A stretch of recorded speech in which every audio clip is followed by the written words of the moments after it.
Olá a todos, sejam muito bem-vindos a mais um Learning for Life podcast. Meu nome é Janaína Silva, sou Medical Affairs da BD e hoje eu tenho a honra de estar com duas super convidadas aqui, a doutora Vilani Kremer e a Bianca Almeida. Deixa eu apresentá-las aqui, ler o currículo para eu não perder nenhum detalhe. A doutora Vilani Kremer é cirurgiã pediátrica do Hospital Erastinho Curitiba e do Hospital de Clínicas do Paraná. É especialista em oncologia com ampla experiência nessa área, possui certificação internacional pelo PIC Academy Wokova, é instrutora de cursos e ministra aulas nacionais e internacionais. Seja muito bem-vinda, doutora Vilani. Olá, muito obrigada pelo convite. Vai ser um prazer ficar nesse podcast e apresentar um pouquinho com vocês. Que bom, obrigada. E também queria apresentar a Bianca, minha colega de trabalho. A Bianca Almeida é enfermeira, pós-graduada em oncologia e hematologia pelo Hospital AC Camargo em São Paulo, possui MBA em gestão e saúde, experiência ampla na área assistencial e gerencial, dedicados anos à oncologia. Há 9 anos atua em linha de acessos vasculares, realizando assessoria técnica, aulas e cursos, e atualmente é coordenadora de marketing clínico em acessos vasculares na BD Brasil. Bianca, muito bem-vinda. Obrigada, Jana. Muito bom estar aqui com vocês, meninas. Eu acho que vai ser muito bom esse nosso Hoje tema. vai esquentar aqui esse podcast. Vai ser muito bom. Que ótimo. O nosso tema de hoje é planejamento do acesso vascular no paciente oncológico. Tema que vocês dominam amplamente, trabalham há muitos anos com essa especialidade. E aqui eu quero começar então com a doutora Vilani. Doutora, o que representa um acesso vascular para o paciente oncológico? Via de regra, para a grande maioria dos pacientes oncológicos, o acesso, na verdade, é o que vai propiciar que ele tenha o tratamento. Então, se ele não tiver um acesso, desde o acesso periférico, passando por todos os acessos que podem ser utilizados, a depender da necessidade de cada paciente, se ele não tiver essa via vascular acessível, esse paciente ele pode ter um atraso e até uma impossibilidade dele receber o tratamento oncológico. Então, é extremamente importante que ele tenha um bom planejamento dessa parte no tratamento dele. Nossa, e Bia, nós como enfermeiras temos, de cara já um contato imediato com acessos vasculares. Podemos dizer então que o acesso vascular está no centro do cuidado da oncologia, está muito ligado. Com certeza, a gente tem um domínio nisso. O enfermeiro oncológico geralmente ele vai caminhar por esse intuito de entender bem o catéter, porque é a alma ali, né? Se ele não tiver um bom acesso venoso, a vida dele vai ficar bem difícil, com certeza. Do paciente e da equipe, né? Sim, com certeza. De todo mundo em geral, né? Da equipe multidisciplinar mesmo. Sem dúvida. É importante ter bom conhecimento, saber bem a indicação, saber bem como manusear esse dispositivo para conseguir ter um bom desfecho. Já aproveitando o gancho que você falou sobre uma boa indicação, a gente ainda vê muita dificuldade nas instituições ou nas equipes sobre a indicação do catéter. Eu queria explorar um pouquinho mais com vocês como é que a gente pode dar uma dica para os nossos colegas de trabalho para a adoção de um algoritmo decisório para a gente cair na boa indicação do catéter. Eu acho que quando a gente está iniciando o planejamento do paciente oncológico, lembrar que quando ele tem um diagnóstico, a gente sabe qual o tipo de tumor, qual a extensão dessa lesão que o paciente tem, a gente tem pelo menos uma boa previsão do tratamento dele. Então, nós vamos saber quantos ciclos que ele vai fazer, qual o intervalo entre as medicações, quais são as medicações que podem causar um processo inflamatório, que podem ser agressivas para as veias desse paciente. E com isso, já deveria ser o momento de se fazer um planejamento desse catéter, né? Assim como o planejamento do tratamento dele, o catéter deveria, já no momento zero, fazer parte desse planejamento, para que, assim como ele tem todo um processo de quimioterapia pronto, o que a gente esperaria seria que ele colocasse o catéter no início e não somente quando a gente está naquele momento de apuro, onde a gente já teve as veias periféricas todas funcionadas, que o paciente já fez flebite, conjuntivite já acabou causando algum tipo de complicação, e aí a gente parte para um momento de escolha de catéter num mau momento para o paciente. O que a gente quer é que ele planeje no começo, e aí a gente vai passar por todo aquele processo da gente manter esse catéter, de aprender como ele tem que ser manuseado, como é que tem que ser a manutenção, a atenção plena que esse paciente tem que ter em relação a esse catéter, para que, o que obviamente a gente gostaria para todos os pacientes, que ele chegasse com esse catéter ao final do tratamento. Então ele terminou o tratamento, ele passou nos seus exames, onde foram checados, que está tudo bem, e aí a gente planejar a retirada. Esse seria o ideal para todos. A gente sabe que não é a realidade, mas a gente tem que mudar isso, de que a consciência do catéter ela tem que iniciar no momento de diagnóstico e não no momento do apuro, né? Que hoje a gente ainda sabe que é uma realidade bastante presente. É basicamente a gente dominar o processo, né? E não o processo dominar a gente e acabar sendo uma cascata. Exatamente. E até complementando um pouco o que a doutora Vilani falou, o conhecimento que o médico tem de protocolo é fundamental para se ter uma boa indicação, mas aí a implementação e a construção de um algoritmo tem que envolver várias áreas, né? Tem que envolver vários conhecimentos, como o dela, da enfermagem, da educação continuada, para que tenha uma implementação e uma adesão, porque às vezes até o conceito de uma certa equipe ela existe, mas a efetividade do uso, da adesão, ela às vezes não acontece. E por isso que tem que ser tudo muito bem envolvido. De você implementar, mas que tenha essa adesão, de que faça realmente ele ser utilizado, né? Sim. E envolver vários conhecimentos, como ela explicou muito bem sobre o protocolo. E Fusioners mesmo fala, né? De o tipo da droga, o tempo e o tipo do paciente, né? Olhar também, esse olhar holístico para o paciente faz a diferença. Sem dúvida. E quando a gente pensa num paciente oncológico, todos os profissionais da saúde já imaginam um grande período de tratamento, momentos intra-hospitalar, momentos ambulatoriais, momentos domiciliares. Eu queria ouvir de vocês, da especialidade da oncologia, como é que vocês veem o catéter PICC como uma opção para o tratamento para esse paciente?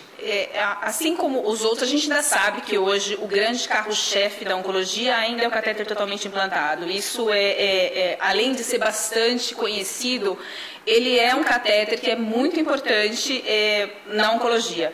Mas muitas vezes ele não é o mais indicado, porque o paciente ele vai estar em um momento onde ele está com a coagulação ruim, as plaquetas baixas, ele está num momento de fragilidade muito grande, que a implementação de um catéter que tem uma colocação cirúrgica, tem o risco de infecção, tem o risco de fazer um sangramento, e às vezes a gente perde o catéter antes dele ser usado, porque ele foi mal indicado naquele momento. Então o catéter de PICC ele entra como mais um suporte, e talvez mais ainda naqueles pacientes que ainda estão sendo segurados no sistema de catéter periférico.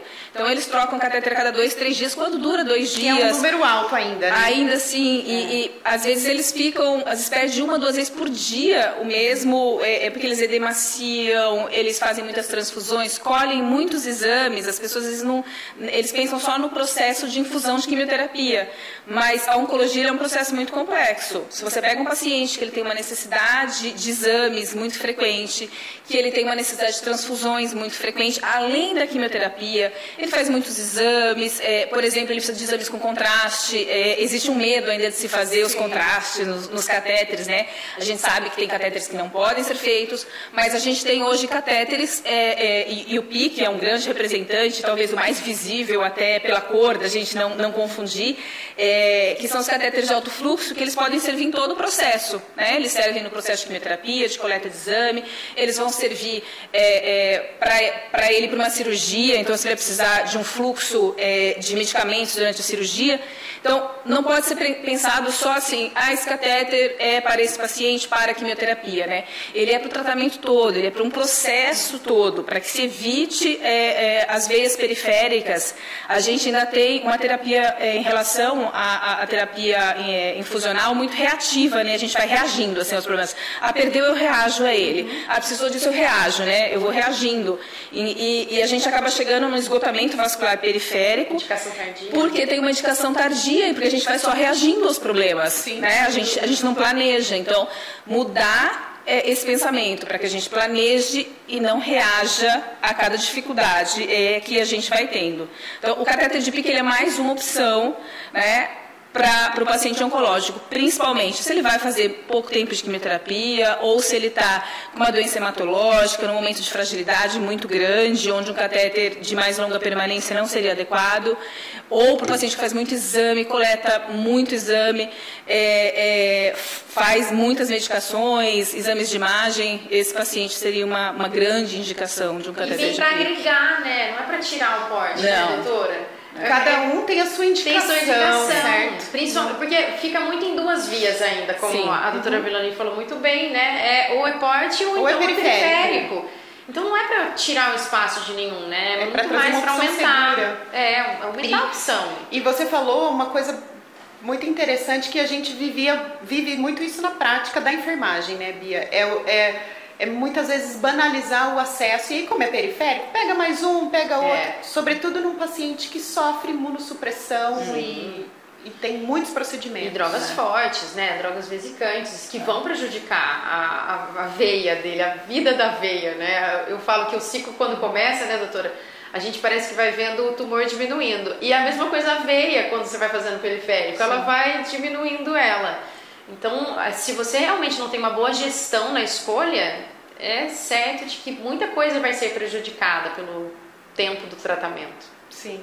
Bia, queria perguntar para você, enquanto profissional, na sua vivência que você tem já uma ampla experiência na oncologia, como é que o PICC trouxe para você um divisor de águas? O que o PICC representou na sua vida profissional?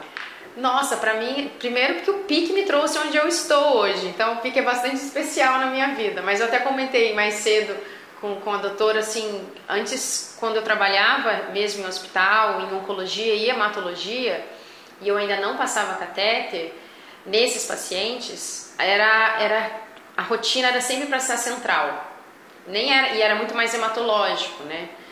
E a gente teve complicações severas, ao ponto de falar, a gente precisa de uma outra opção. E a outra opção veio o PICC. E aí depois desse momento ele não saiu mais o lugar da onde eu fazia parte e da minha vida, na verdade. Porque hoje o PICC é totalmente inserido no meu contexto. Mas ele agregou muito para toda a equipe médica, tanto essa equipe médica que eu trabalhava nessa época, eles disseminaram o PICC em vários outros hospitais, de tão positivo que foram os resultados para os pacientes que receberam esse catéter. Então foi muito positivo. E se a gente avalia por uma forma mais ampla, né, de você ter a visão do paciente, do conforto dele, de receber ali à beira-leito, seguro, fácil de colocar, fácil de retirar, para a enfermagem que manuseia toda hora você está precisando de um acesso seguro, é muito confortável, né? Então o PICC foi um divisor de águas realmente para mim, foi muito bom. Que bom. Doutora Villani, para você, enquanto profissional, o que o PICC trouxe na sua assistência? Eu comecei com o PICC meio que forçada, né? Porque eu sou cirurgiã, então a minha parte no processo seriam os catéteres centrais, né? A minha parte no processo é essa. Caminho natural. E eu tive uma paciente específica que perdia todos os catéteres totalmente implantados e sem uso. Era uma bebê que fazia uma reação alérgica muito grande, ela perdia e ela não conseguia fazer o tratamento dela, porque ela fazia uma reação alérgica toda vez que passava, aqueles bebês que algumas vezes têm monilias, então fazia infecção, e eu precisava achar uma alternativa para essa paciente. E aí o PICC veio como uma luz, assim, preciso passar um PICC.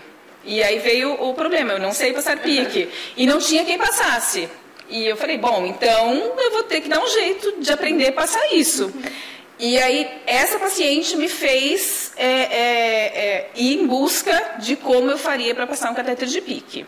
Aí a gente passa o primeiro, né? Consegue passar uns 2 ciclos, aí passa um segundo, aí depois acho que dá para a gente investir, né, nessa área. E aí o que eu vi também é que abriu um campo, através dessa paciente, que é um tumor sólido, ela teria indicação do catéter totalmente implantado, mas foi uma paciente específica que não se adaptava àquilo.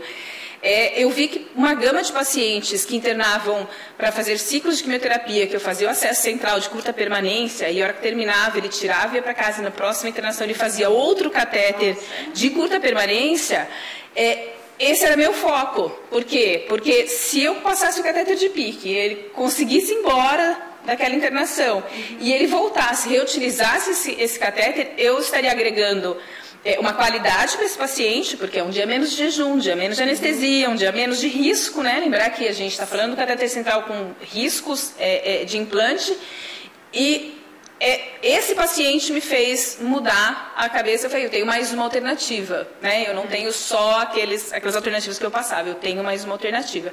E aí eu fui em busca do ultrassom. O ultrassom também entrou por conta do catéter de PICC, depois eu passei para o central. E então abriu todo um universo de possibilidades maiores. Então foi assim que eu adentrei ao mundo do PICC. Hoje é uma referência do som também, né? Veja só que interessante, vocês têm uma coisa em comum. Vocês pegaram um problema, né? Diante de um problema, de uma dor, vocês falaram, preciso ir atrás de uma solução. Sim. Do que será? Porque a gente escuta muito, o paciente oncológico é imunossuprimido, infelizmente tem problemas, tem complicações. E vocês olharam esse problema e disseram, não vou ficar aqui. E sorte que a gente teve essa percepção de querer mudar, né? Porque ainda a gente vê muito isso, de estar mantendo um problema, né? Sim. De que é assim mesmo, é normal isso acontecer, o paciente é um paciente grave, é um paciente frágil, a gente sabe que isso pode acontecer, mas a gente sabe que a gente pode tentar mudar também, né? É como se esse risco fosse inerente a essa situação.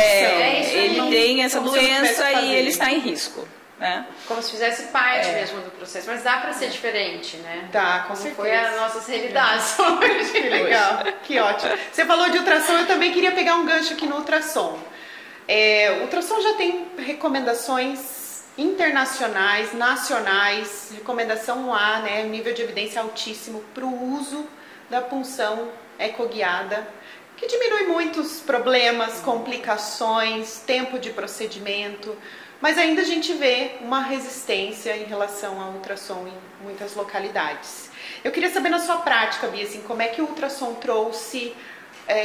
casou com o PICC nesse momento? Como a Vilani falou muito bem, o ultrassom ele fortalece, né? Você tem uma assertividade absurda para passagem de catéter, que quando eu comecei a passar PICC, um bom tempo atrás, ainda não tinha muito o uso do ultrassom. Então a gente tinha que procurar lugares que nem eram indicados de você colocar um PICC. E tudo isso mudou com a chegada do ultrassom.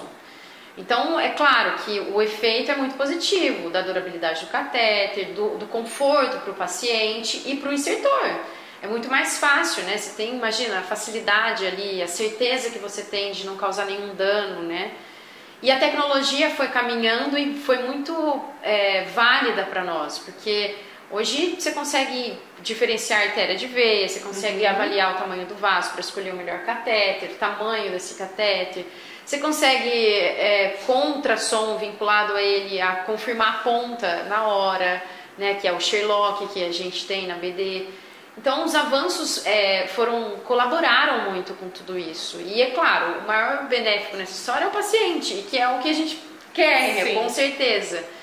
Então tem uma força muito grande. E quando daí a gente fala ainda voltado para a oncologia, que eu acho que a doutora com certeza vai até falar melhor que eu, se a gente vê muito pelo âmbito de paciente plaquetopênico, paciente, né, que é difícil de você locomover ele, até por segurança, é ótimo.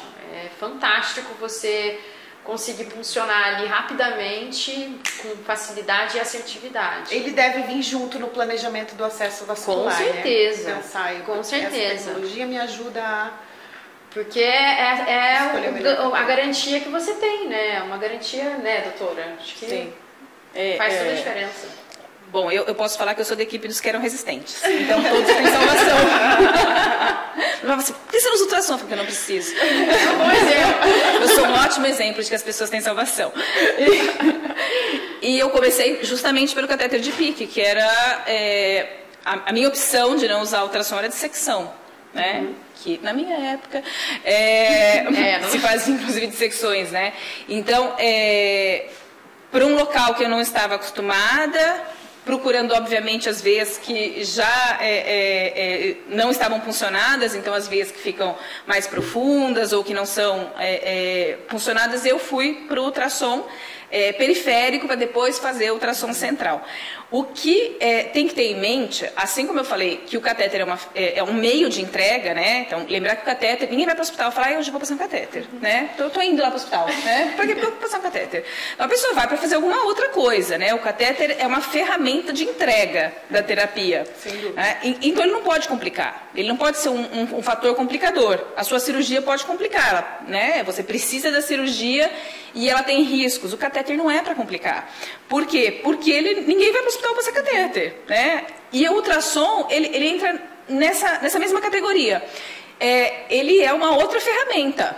Ninguém está fazendo ultrassom para dar diagnóstico. Você pode até falar, tem alguma coisa estranha, vai precisar de um ultrassom com um especialista que vai me dar um laudo. Mas ele hoje, ele é utilizado como um agregador, inclusive de exame físico, né? Eu vou ver se a veia que eu quero pegar está tudo bem. Né? Então aquilo ali é uma nova ferramenta, não é, eu não sou ultrassonografista, não tenho curso de ultrassom, não sou radiologista, não vou usar. Não, a gente fala, hoje é o novo estetoscópio, é o novo exame físico, né? As pessoas têm ultrassons portáteis no seu celular hoje em dia. Então, isso não só na área de acesso vascular, mas existem inúmeras atribuições ao ultrassom, isso veio para ficar. Então, a gente pode ser turrão, falar que não, mas a gente vai ter que fazer, entendeu? A gente vai ter que aprender. Obviamente, a gente vai aprender na nossa limitação do nosso uso. Ninguém vai, eu vou aprender, vou ter que falar se o paciente tem um problema ou não. Não, você vai usar como um instrumento de trabalho, né? E isso aumenta as suas possibilidades na área de terapia infusional, muito grande, porque você vai olhar veias que talvez você não visse, não soubesse funcionar, evitar complicações, que eu falo que a maior complicação que certamente eu não via, não era os hemotórax e os pneumotórax, isso é uma complicação que, obviamente, que se eu fizer, o paciente vai fazer algum tipo de sintomatologia que eu vou ver, mas eu com certeza fazia muito hematoma, que eu não via, né? Porque você ficava com aquela agulha funcionando ali até que você acertasse. Hoje, se você mobiliza, você fala, nossa, meu Deus, que hematoma que é uma coisa que eu não ia ver, né? Eu tô vendo porque o ultrassom tá lá e às vezes você olha que ele comprimiu a veia e se você insistir, se você vai passar um catéter ali, o seu risco de trombose, de perder, né? Então, o ultrassom, na verdade, ele tá te tirando, talvez, complicações que você não saberia que você fez. Então, é um agregador. Eu acho que ele só melhora a qualidade e as possibilidades de uso. Sem dúvida. E é muito interessante, assim, porque quando a gente pensa no planejamento do acesso vascular, a gente olha muitos fatores, mas é importante olhar as ferramentas que eu tenho também para planejar tudo isso, né? E não só os fatores como característica da droga, do paciente, mas em que condições que eu vou passar esse acesso, quais ferramentas que eu tenho para me ajudar a minimizar os riscos, que a gente fala muito hoje em dia, né? De minimizar todo o risco que a gente tem, sobretudo para o oncológico, que tem, né, essa imunossupressão. Né, uma outra coisa que eu acho que o ultrassom agrega bastante por exemplo, para o acesso central, a gente colocava o paciente em Trendelenburg, né? Hoje a gente com ultrassom fala, para quê? Não tem necessidade. Você olha uma veia no braço, fala, não preciso de garrote. Lembrar que o garrote, num paciente, por exemplo, que está plaquetopênico, vai fazer hematoma, vai fazer... E sem contar os guias de agulha hoje, né, gente? A curva de aprendizado, para a equipe, eu falo muito pela enfermagem, a curva de aprendizado é muito rápida, porque você tem um guia que simplesmente te leva naquele lugar. Você não precisa fazer nada, ele faz o cálculo todo para você ali. Não tem coisa mais fácil do que isso. É muito... A tecnologia colaborou muito com a gente, né? Sim. É muito bom. Sem dúvida, sem dúvida. Falando em planejamento do acesso vascular, aqui eu pego de novo um ponto importante sobre a gente pensar ativamente e não reativamente. Pensar no D0. Hoje eu tenho diagnóstico, tenho tratamento e quero antecipar todos os tipos de problemas ou punções desnecessárias que esse paciente teria. Que dicas vocês têm, assim? Queria começar por você, Bia. Como é que a gente pode dar uma dica para as pessoas que estão nos assistindo para pegar,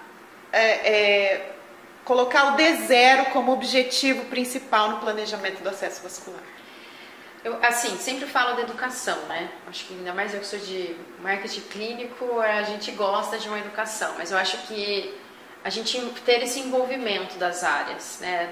Da enfermagem, conversar com time de médicos, até da farmácia, e ser envolvida também, porque ela faz parte do processo, da educação continuada. Acho que quando a gente envolve várias pessoas, a gente consegue ter uma visão muito mais real do necessário.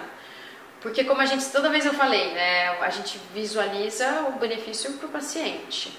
E você pega o conhecimento dela, com o meu de passagem, de cuidado, dela também, com da farmácia de entender um pH de droga, e tudo isso faz diferença. Então, acho que começa por aí. E nós, como BD, a gente colabora, a gente tenta ajudar muito nesse sentido, de levar conhecimento, de fazer cafés científicos, de levar evidência para ajudar realmente a ter contato com essas informações e entender que é possível, né? Como foi possível várias coisas com a Vilani, várias coisas comigo, é possível. Dá para acontecer. A gente tem que buscar, né, doutora? O D0. O planejamento é um... Interatividade entre as equipes. Isso aí. Tem que fez ter. Diagnóstico, quem fez o diagnóstico, quem fechou, iniciou o planejamento, conversar com quem passa o catéter, seja o cirurgião ou seja a equipe de enfermagem. Então, assim, ou se o hospital tiver uma equipe dedicada à terapia infusional, não fez o diagnóstico, o paciente passa automaticamente para essa equipe. Às vezes tem uma ansiedade de iniciar o tratamento, mas lembrar que o catéter é o que vai fazer isso impulsionar sem parar, né? Sem ter paradas, porque às vezes você quer começar com uma ansiedade muito grande e às vezes tem que parar porque perdeu o acesso e não consegue fazer quimioterapia, aí para naquele dia, perde a quimioterapia, né? Lembrar que tem alguns quimioterápicos que são muito caros e ele tem um tempo de ação. Você perdeu aquele dia, você perdeu a medicação. Então, ver se dá para respirar e, obviamente, que todo hospital tem que estar numa sintonia para que isso ocorra o mais rápido possível, porque tem uma ansiedade, inclusive da família, do paciente, de que o tratamento se inicie muito rápido, né? Então, eu acho que interatividade... E não interrompa. Então, assim, interatividade entre a equipe. Fez diagnóstico, a gente tem planejamento de iniciar a quimioterapia, planejamento de catéter. Que ótimo. Meninas, eu queria agradecer. Parece que o tempo voou. Foi muito bom.